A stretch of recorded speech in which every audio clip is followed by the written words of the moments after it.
Hey, are you mad, bro? Why are you leaving a foot in? Listen, I'll leave a knob inside your missus in a second, so why I oughta... Man, honestly, I can't deal with this anymore. The constant scrapping, the crass undertones. I don't get stimulation from this. Why am I even here?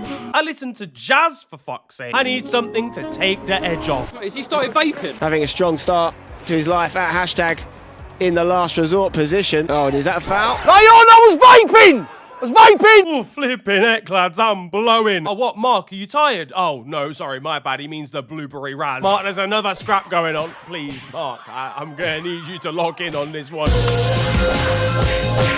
it off, I need. Yo guys, it is your boy Nirin here, and you are watching FTW. This is of course the series where I bring to you the best and more frequently the worst what football has to offer during the last 7 days. What's been kicking off in the world this week? Well, in a phenomenon that would have had Jack Grealish foaming at the mouth, record levels of snowfall occurred in Russia. 10 feet of snow, otherwise known as about 0.3 of a down burn, made for the heaviest snow covering in eastern Russia in 60 years, burying cars and anyone childish enough to live in a bungalow. For Russians, this probably amounts to shorts and t-shirt weather with some factor 30 to be safe, but snowball fights in these conditions, you could build an RPG. Remember, no Russian. Somewhere, Russia's haram ball expert Vladimir Dajski was getting ready for the best game of his life. On to the football though now, and with a Russian edge to the shop today. Мое желание – объединить матушку Россию и причинить боль и разрушение американским товарищам. This is a news agent. It's been a week of hip movement, minimal body contact, and controversy. And that's just Victoria Beckham throwing bunda about during the wedding vows. Do you, Brooklyn, take... You can fucking take this, mate. How about that? And then, oh, we got the hips moving. Mum, please, we're literally in a church. I am, of course, talking about the African Cup of Nations. And this week saw the climax of the world's greatest tournament, and boy, did it deliver. Morocco v Senegal. Two titans of the African game and titans of the competition so far. In Morocco's case, arguably having the player of the tournament in Brahim Diaz, ready to make a difference. I sure hope that doesn't age badly. Fans and players alike were ready. Well, except for Crepin Diata, who became decrepit Diata in warm-up, injured and carried off by his teammates. But as we kicked off, we saw a cagey affair. And like a US presidential cover-up, there wasn't really much to show here. Things only kicked off right at the death. A Senegalese attacker tickling a Moroccan defender, initiating a dive and a free kick given before the ball could hit the back of the net. Scandal. Morocco would then go up the other end and win a soft penalty. Scandal.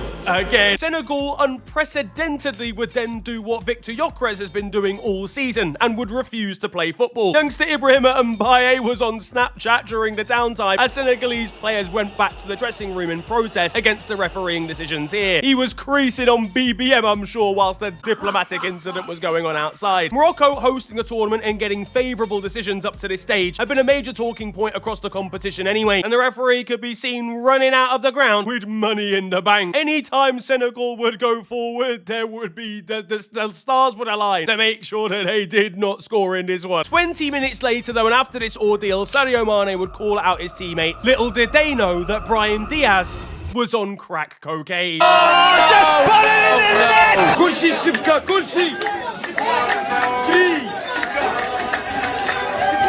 2, 1! Morocco was so confident this was going to hit the back of the net that confetti cannons for watch-alongs in the nation had already gone off as Edouard Mendy made the save. Morocco will be delivering Brahim Diaz back to the Spanish national team in about 6 business hours. Missing a Panenka penalty after a 20-minute walk-off protest in the 24th minute of injury time in an AFCON final is certainly generational. The scriptwriters were going mental for this one. Maybe he missed it on purpose because of the injustice. It's a top 10 watch mojo respect moment. His Real Madrid teammate Trent Alexander-Arnold couldn't believe what he was watching.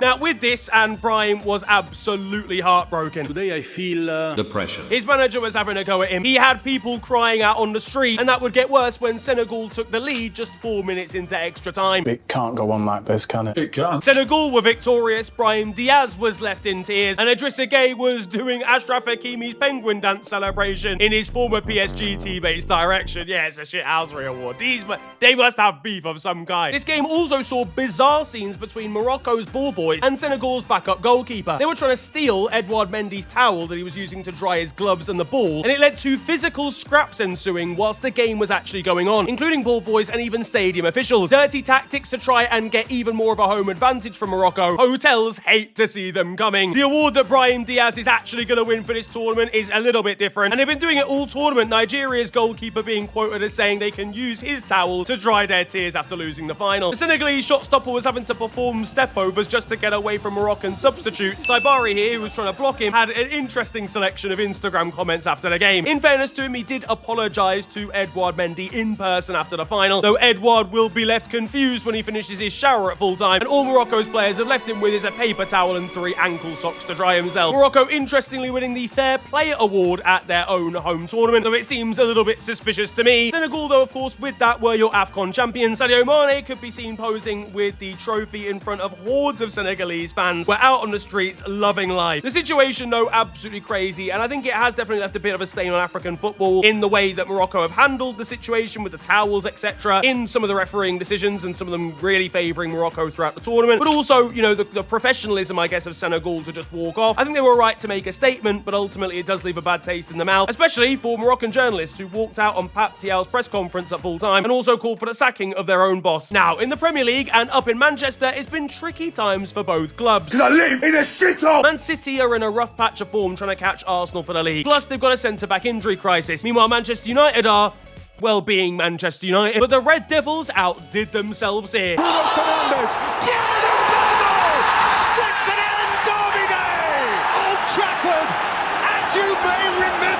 United absolutely battered Manchester City. I'll say that again. United battered Manchester City. 2-0 the final score, but honestly, it could have been 5 to the Red Devils here. I want to hurt myself, yeah. Man United fans can finally lock into FTW, knowing, like, this week they're actually going to get some praise. However, things could have started pretty disastrously, as Diogo Dalot looked to uninstall Jeremy Doku's knee. Probably not even the most terroristical thing that he's done this season. This went relatively unpunished. I mean, he got a yellow card, but he should have probably seen red for this one, and Roy Keane was in agreement. I'm no expert on red cards, but I think it's a red. After that, though, it was total domination for Manchester United, leaving Man City's players and Pep Guardiola down the touchline depressed. This man's lost a Family Guy and Michael Carrick for the end of his Premier League dream. Pep was, I'm sure, burning through a 6-pack of 1-litre Evians for this one. Gianluigi Donnarumma was busy, making some massive saves and even stopping to get painted like one of his French girls. Meanwhile, Erling Haaland at the other end of the pitch was absolutely pocketed by 5'2" Lisandro Martinez. Does he even fit in his pockets, for God's sake? Lisandro literally saves money buying kids' shoes, and he's just locked up the deadliest striker the league's ever seen. Which was great news for the Argentine, because he was called out by the likes of Paul Scholes beforehand in what has become a pretty bitter beef between the two. Lisandro told Paul Scholes to tell any criticism that he has of the Argentine to his face. Meanwhile, Paul responded by saying, "Oh, look, someone's had a good game, haven't they?" Oh no, Paul, what are you gonna do? Suck his toes? For Manchester United, by the way, and Adam McCullough's right, get the Ballon Dorgu ready. We're witnessing Dorgu discover he's one of the best wingers in the world in real time. Meanwhile, Ruben Amorim must have had a pretty difficult job watching Kobbie Mainoo's masterclass here. Nah, I'm tripping. Yo, fuck this nigga! Ronaldo better! It was a great day for Michael Carrick. Honestly, him and Sir Alex Ferguson just enjoyed them, man. Though I'm sure Roy Keane won't have been as impressed because of a feud that he has with the Carrick family. He was ready to run onto the pitch and kneecap Mainoo just so that Manchester City could make a comeback from behind, and then Ruben Amorim probably would have joined in as well. Either way, Amad Diallo was stepping out in style after this one, as documented by Aidan Heaven. What the fuck, man? This brother's dressed like a Congolese uncle. He's gonna blind United staff when he walks out under the floodlights. Elsewhere in City news, and their chairman signed up for the Donald Trump Board of Peace. I just know Man City's 115 charges are getting wiped clean with this one. Bro's gone to the US president. We're not seeing them go into court here, lads. Shut this whole thing down. This whole production, we're shutting it down. They're more likely to be playing at the World Cup in the summer. I will say, though, Donald Trump is going to be a little bit reserved when he sees they've got a footballer called Ryan Cherki. And if he takes one look at Tijani Reinders, he's deporting him to Honduras. The extra charge for Man City here has got to be that. So someone's on the Epstein files here. Like that. In a truly terrible week for Manchester City, they were then defeated 3-1 by Bodo Glimt for their first ever Champions League win. And they deserve to be humbled now Now look, I know Man City are going through a bit of a defensive crisis right now, but suggesting that Max Alleyne isn't even a real physical being is a little bit harsh from UEFA here. Man City's case wasn't really helped by Rodri picking up 2 yellow cards in 2 minutes for an early bath. He looked as if he was about to burst into tears. A amazing performance for Bodo / Glimt here, but I gotta have a little bit of sympathy for Manchester City. They prepared tactically to face off against Bodo, and then Glimt turned up instead. Norway's Prime Minister was in attendance here and was loving Bodo Glimt's victory. Meanwhile, Jens Petter Hauge scored an absolute banger. Man City trying to defend, honestly, at the moment, with the injuries they've got, is a sight to behold. And as newspaper headlines highlighted, this was really Bodo versus Bozos. The Norwegian side, their yearly wage combined would only pay for 14 weeks of Erling Haaland's yearly contract. That's like the levels of disparity here. And they had Pep Guardiola praying in the dugout.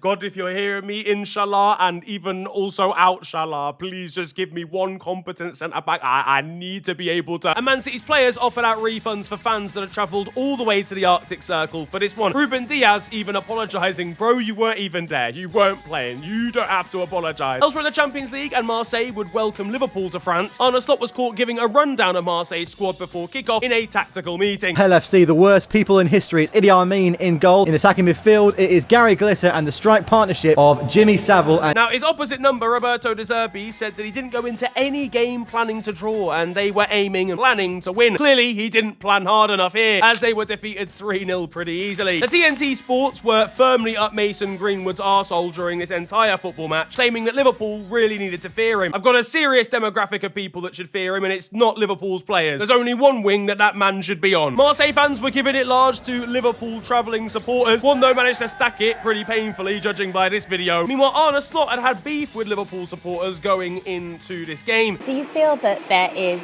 a bit of a challenge for you for the remainder of this season to restore some belief in some of the fans that you can still be a success at Liverpool as the manager? Because people don't expect that it's possible for me to be successful? Possibly. Okay, well, that's new to me, but if you're 1.5 years in the job and you've won the league once, where the club has won it twice in 30 years, I'm surprised to hear what you're saying. Yeah, Jurgen Klopp's absolutely fuming with this one. I know that he is. If they ever do a Liverpool managers reunion, I know exactly what Jurgen's saying to the Dutchman. I didn't call you Baldy. We were good here, not gonna lie, we performed really well. Jeremy Frimpong's celebration after creating the second goal was very interesting. Meanwhile, Milos Kerkez was answering his critics, including myself. I mean, I've been giving this guy grief all season, but the last couple of weeks, he's been absolutely superb, to be fair to the kid. Marseille also announced the signing of Ethan Nwaneri on loan from Arsenal before kickoff here. Oh, for fuck's sake, what's he done? What problem has he got with the law? Meanwhile, Jurien Timber's twin brother, Quentin, has also joined them. You can't fool me, guys. Arteta's loaned them Jurien just to try and knock us out. Speaking of the Gunners, and Arsenal were victorious against Inter, continuing their insane 100% record in the group stages. They are officially already qualified and guaranteed to finish top as well. Despite Victor Gyökeres getting mounted in this one, he actually managed to score a really nice goal, to be fair to him. Again, I still think he's one of the worst footballers I've ever seen. Arsenal victorious despite some play acting from Inter in the end. Tottenham, a bit more surprisingly, were actually victorious as well, defeating Borussia Dortmund at home. Borussia Dortmund, unsurprisingly, weren't really taking Tottenham too seriously before kickoff in this one, but would have to get a lot more serious when they suffered a pretty early red card in this game. I thought it was pretty harsh, but to be honest, Tottenham were absolutely dominating anyway, and Thomas Frank reckons he deserves a nice glass of red wine after this win. Red! You could have chose white, you know, like Tottenham's colours. He really is an Arsenal fan. What is going on here? Meanwhile, Chelsea would be facing off against Cypriot side Paphos, who, to be fair, have given a pretty good account of themselves in the Champions League, but the Blues might be a little bit disappointed that they only won 1-0 here, especially with a late Moises Caicedo goal. Liam Rossinha was going viral for some of his quotes breaking down easy words last week. Ironically, a fair few men aged about 10 years watching this one. Just nobody try and let him break up the word analysis. I'm begging you. In the build-up, and Chelsea's Billy McCulloch decided to stick a piece of paper to himself in training on his head saying always connected. He's got EE signal coming out of his cranium, fam. Another inventive addition to the life of Chelsea Football Club from Liam Rossinha was setting up a Lego building competition. Paphos must have been going forward a little bit confused in this one, seeing Cole Palmer distracted trying to match a 2x3 Lego block with a paperclip he found under Liam Rossinha's desk. Now, back in the Premier League, and Arsenal would be facing off against Nottingham Forest. After Manchester City's defeat in the Manchester Derby, this was a perfect opportunity to extend their lead. lead. And they did, in theory, though it was a goalless draw against Sean Dyche's Nottingham Forest. Declan Rice was not too pleased at full time. He probably wasn't too impressed by the refereeing calls in this one, as Arsenal definitely should have had a penalty after an Ola Aina handball in the area. What are we even doing on VAR? Like, if we're not getting decisions like this correct? I'm genuinely surprised they didn't give this, and I'm surprised the pundits agreed, like, on TV. All I know is Arteta, after watching AFCON, he'll be getting his players off the pitch in protest after Ola Aina played basketball in the penalty area. Plus, I've got to say, Ola, it kind of incriminated himself with his posts on Instagram. Thankfully for Arsenal, they still gained on Aston Villa. Thanks to the Sweeper podcast, we have the information that Aston Villa actually have a twin brother playing in Italy, named Aston Bira, which is the Italian word for beer. And their English counterparts must have turned up drunk when they faced Everton this week, because they were defeated by a Tierno Barry strike. He went to Insta to turn the location to Barry Park instead of Villa Park. Yeah, that's a shithousery award, mate. Their Merseyside rivals, Liverpool, would be facing off against Burnley. I didn't even finish introducing the game. How are you going to give me croquet this week and I haven't even know how irreversibly immediate? Yeah, we're actually cooked. I'm not going to lie to you. We failed to win versus all of the promoted teams at home for the first time since 1981. Xabi Alonso was watching on carefully. Meanwhile, Alisson was forced into making a crucial save to deny Ibrahima Konate. But he's actually playing on the other team. I swear down. Things could be worse, though. You could be a Tottenham fan in the Premier League. They were defeated by a last-minute Callum Wilson strike for West Ham. Spurs' stadium is a fortress if you're the away team. These lot can't buy a win in the league at home to save their lives. It's got to be an all-time low, honestly, for Spurs. Until they next play, of course. They've got about 0.7 of a fit attack force and NPC as manager, and they've handed the Hammers 3 points. No, I am so happy. Nuno Espirito Santo won El Sacico here, though will be devastated realising that means he's actually still got to manage West Ham next weekend. Now, for Manchester City and in the Women's Super League, Yui Hasegawa was provided this, skill. These kick-ups whilst jogging, immaculate. Absolutely perfect technique here. Her counterpart, Karen Matoma, wasn't, really moved by the yapping going on from Bournemouth's Jimenez here. Meanwhile, shout out to Brian Brobby, whose last-minute goal grabbed Sunderland a win versus Crystal Palace, only he got cramp at the exact moment that he scored, which looked pretty devastating. It's been a bad week for Crystal Palace all-round. Defeat here, as well as their captain Mark Gahey moving to Manchester City. Mark, to be fair, was underwhelmed watching the rest of Man City's defence play against Bodo Glimt. Meanwhile, Ollie Glasner is actually trying to get sacked. This man does not care. He said that the board have abandoned him after the sale of Gahey mid-season, and now even Jean-Philippe Mateta wants to leave the club too. This could be the worst week in Crystal Palace fan history. Ismail Assar's going to turn up back from AFCON, and there's going to be Will Hughes, Eddie Nketiah, and Nathaniel Klein. Bro's got no towels and no teammates. Crystal Palace's bench, meanwhile, for their next game week is going to be bare bones. 16 at a push 17. 16. But in weirder news, I alluded to it earlier on, but Brooklyn Beckham posted on Instagram this week a massive amount of information. I ain't reading all that, I'm not gonna lie. Where he called out his own parents, David Beckham and Victoria Beckham, for being controlling, for wanting to sign away the rights to his name, as well as their bad treatment of his wife. But on top of that, he accused his own mum, Victoria Beckham, of dancing inappropriately on him at his own wedding. What in the Neymar Jr., Neymar Sr. is going on here? What's wrong with y'all niggas? What's wrong with you? This is Victoria's Secret, I suppose. Bend it like Beckham, more like bend it over like Beckham, flipping. Yeah, look, I don't even know how this has occurred. I don't know what the dancing is in question. We haven't seen clips of it yet. But either way, a very crazy and insane situation going on. I think I might have to talk about this in a future video, not gonna lie to you. 6,000 likes, I'll make it happen. Now, in Europe, and first of all, in Spain, Barcelona lost crucial ground in the La Liga title race after defeat to Real Sociedad. Now, there was controversy in this one, Barca having a goal chalked off for Fermin Lopez being marginally offside. And by marginally, I mean literally about 4 pixels offside. He couldn't help but laugh over on Insta. Yeah, no, what? Hey, what, 1.5 pixels? Yeah, my man's off, bro. Don't worry about it. It's his studs that are offside here. Like, technically, that's not even part of his being.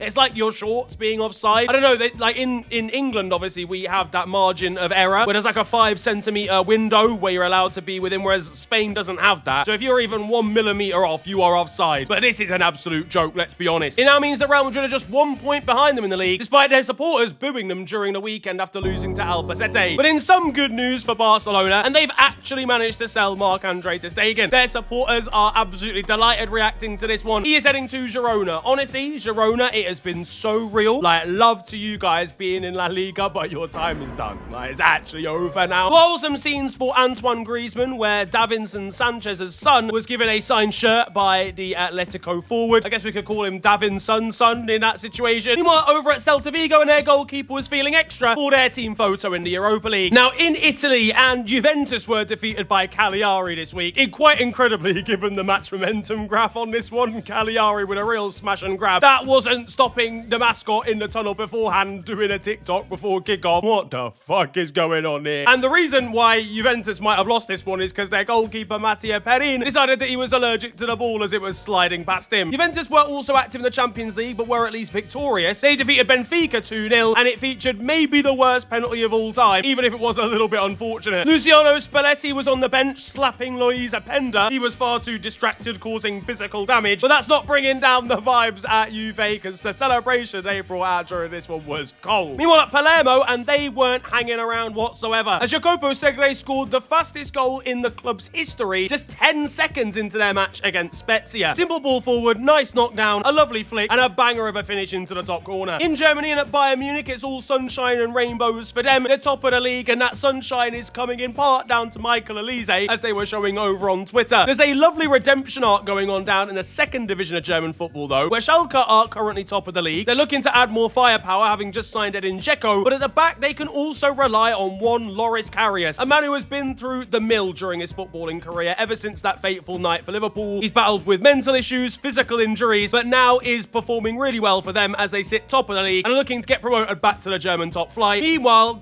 German fans are simply the greatest, as Köln managed to sell a whopping 41,000 tickets for a UEFA Youth League game. From great fans to terrible referees, though, now in France, we've maybe got the worst, refusal for a handball penalty I've ever seen in my life in Ligue 2. If this isn't a handball, then we might as well just start playing basketball, bro. Meanwhile, for Lyon's women's side and their starting 11 graphic, maybe he could do with a little bit of work, the more that I think about it. Now that it's time for your goals of the week, and we've got some great ones again for you, and some pretty high-profile ones. We actually stay in France, where Ousmane Dembele pulled off a genuine PlayStation goal. This literally looks like he's booted up FC 26, whipped out his 5-star skill moves before looping the ball over the goalkeeper. Absolutely insane stuff. And we stay in the top flight of a major league, because we're heading back to the Premier League now for Brighton's game against Bournemouth. They sit 1-0 down going into injury time. Step forward, 18-year-old Charalampos Kostoulas, who scored his first goal for the club with this crazy bicycle kick. Brighton have done it again. And finally, we head up north of the border. Rangers' Tello Asgard is currently stood over a free kick. And what you're about to see is maybe one of the most perfect free kicks I've ever seen.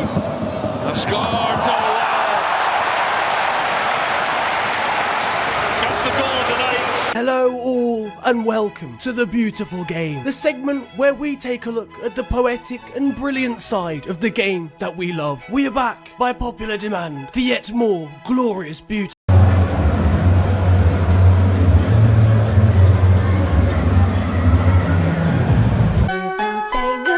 And that concludes The Beautiful Game. Now, in the Champions League, and Karabag are making moves. They beat Eintracht Frankfurt in the last minute, having been 2-1 down going into the final 10, to move on to 10 points here. No Azerbaijani club had ever won in the Champions League before this season, and now these lot are doing so well, they've genuinely got a really good chance of qualifying for the knockout stages. Belul Mustafazadze as well managed to become the first Azerbaijani player to ever score in the competition. And on the theme of minnows in this tournament, Kairat, whilst they were 4-0 down this week, did manage to score, and their scorer took off his shirt for the celebration. Yes, they were 4-0 down, but I hear it. These guys shouldn't be anywhere near the Champions League based on their spending and reputation. Every goal they score should be celebrated like this. Now, one man who knows a lot about goal scoring is Cristiano Ronaldo. After his goal scoring this week, he is now just 40 away from the big 1,000, though it could have been even less as he tried to shamelessly steal this own goal away from a defender. This is crazy, man. Come on, pack up your bag. You're gonna make it. You don't have to try this hard. You're gonna do it. Staying in Saudi Arabia, and Ivan Toney for Al Ahly was stepping up to take a penalty, the goalkeeper was trying to get in his head, pointing in a direction to go. It didn't faze Ivan, he stuck it in the back of the net, and then celebrated by replicating what the goalkeeper had just been doing. Yeah, that's a shithousery award, bro. In Chile now, and at Colo Colo, we have got maybe the worst penalty shootout of all time being taken in a friendly tournament between themselves and Peñarol. Peñarol would end up scoring 3 of their 9 pens, but easily the worst had to come from Colo Colo and Christian Zavala, who tried a penenka even after watching the AFCON final. It was somehow even worse than that. And then to try and cover up for the poor spot kick, he decided to pretend that he was injured. Bro, allow it. Put the fries in the bag. Like, it took you 10 seconds to think about being injured. We know that you haven't done anything, bro. On the theme of penalties, and in the Asian Under-23 Cup, Jordan's goalkeeper will count himself very unlucky. After thinking his opponent had missed, the ball ended up flying up into the air and bouncing in anyway. Now, back in the day, and in the MLS, Abu Kamara scored and brought out a famous celebration. This was like years and years ago. He twerked for his celebration, and the referee gave him a yellow card. That is annoyed Abu, because in his mind, he'd done nothing wrong. Years later, and that referee actually commented on his Instagram, apologizing, saying he hadn't even seen the celebration, but had been told to book him by his assistant manager. I'm glad it's all water under the bridge now. Just don't show Victoria Beckham that celebration. She'll get some ideas. Now, closer to home, and Arsenal suffered a devastating, potentially league title race changing defeat at the hands of Liverpool. Yeah, we're winning the league after all. We beat them 7-0 in the academy, bro. That's the real victory of this week, I swear now. At Portsmouth, and they announced the signing of Ebu Adams. Just don't get him on pen duty, because he holds his upside down when signing contracts. That's already a bit of a red flag. As Southampton and their famous dancing fan is back on it again, this time on public transport. Meanwhile, after a Watford ball boy accidentally grabbed a ball before it actually exited the field of play, Millwall supporters had this song for him.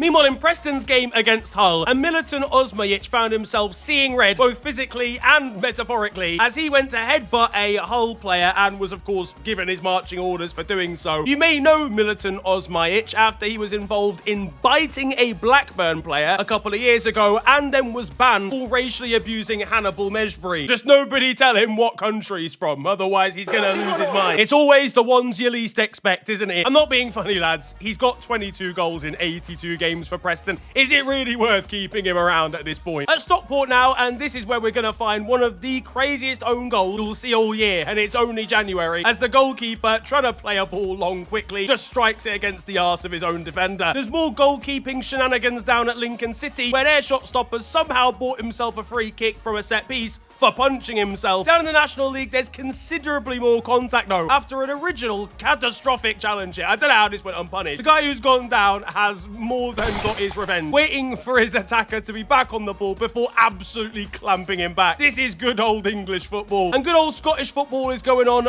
north of the border, where Neil Lennon is making sure he gets his tactical ideologies across before just banging a snus down on the touchline. Yeah, don't worry about the cameras, big man. It's all good. In Brazil, and we've got a sensational celebration for Felipe Coutinho whilst playing for Vasco da Gama, as he's crowned king of their club. Meanwhile, we know all about Robin van Persie's goal-scoring antics, but it's his son who's doing the goal-scoring this week. He almost managed to save his dad's Feyenoord side with this mental acrobatic effort. Back in Scotland, a big tie for Auchinleck Talbot? Bro, I don't even know. Auchinleck Talbot, I think. They're a 6-tier side who have been drawn to play against Celtic in the 4th round of the Scottish Cup. This is like a crazy David versus Goliath situation. This team's manager is a forklift driver in his main job. Elsewhere now, we've got a kid who's about to strike a penalty. He sees it get saved, but doesn't really understand the logistics of football and clearly still thinks he's scored anyway. Meanwhile, staying with the future of football, and the youth of today are coming up with some absolutely insane free kick routines. I need to see this in the Premier League immediately.